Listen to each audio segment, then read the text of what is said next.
இந்த வீடியோவில் திருவள்ளுவர் அருளிய திருக்குறள்கள் மற்றும் அவற்றின் பொருள் தொகுத்து வழங்கப்பட்டுள்ளது.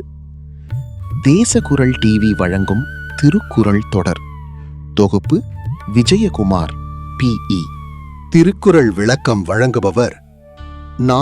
விஜயகுமார் BE. திருக்குறள் 12ஆம் அதிகாரம் நடுவு நிலைமை. குறள் 111 முதல் 120.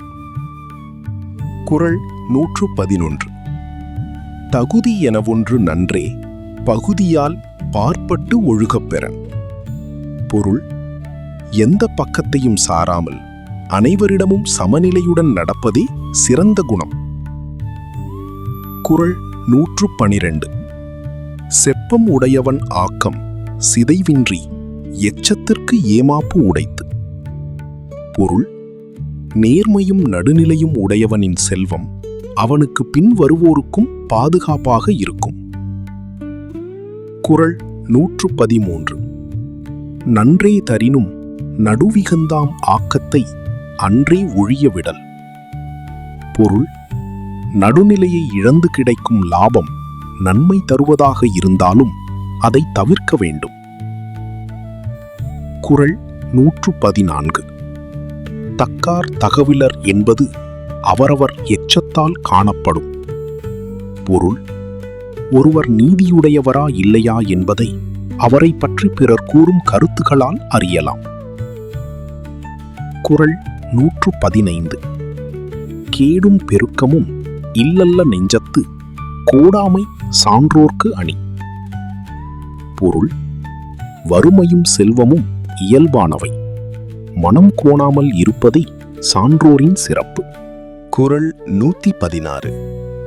கெடுவல் யான் என்பது அறிக, தன் நெஞ்சம் நடுவோரி அல்ல செய்யின். பொருள்: ஒருவன் நீதியற்ற செயலில் ஈடுபட நினைத்தால் அவன் அழிவு நெருங்கிவிட்டது என்று அறியலாம். குறள் 117. கெடுவாக வையாது உலகம் நடுவாக நன்றிக்கண் தங்கியான் தாழ்வு. பொருள்: நடுநிலையுடன் வாழ்பவன் வறுமை அடைந்தாலும் உலகம் அதை இழிவாக கருதாது. குறள் 118. சமன் செய்து சீர்தூக்கும் கோல் போல் அமைந்தொருபால் கோடாமை சான்றோர்க்கு அணி. பொருள்: தராசு போல எந்த பக்கமும் சாயாமல் இருப்பதே சான்றோரின் பெருமை. குறள் 119. சொற்கோட்டம் இல்லது செப்பம் ஒருதலையா உட்கோட்டம் இன்மை பெறின். பொருள்: மனதில் பாகுபாடு இல்லாவிட்டால் சொற்களிலும் நேர்மை வெளிப்படும். குறள் 120. வாணிகம் செய்வார்க்கு வாணிகம் பேணி பிறவும் தம்போல் செய்யின். பொருள்: வணிகம் செய்பவர்கள் பிறருடைய பொருளையும் தம்முடைய பொருளைப் போல கருதி நேர்மையாக நடக்க வேண்டும். தொகுப்பு மற்றும் வழங்கல் நா. விஜயகுமார் BE.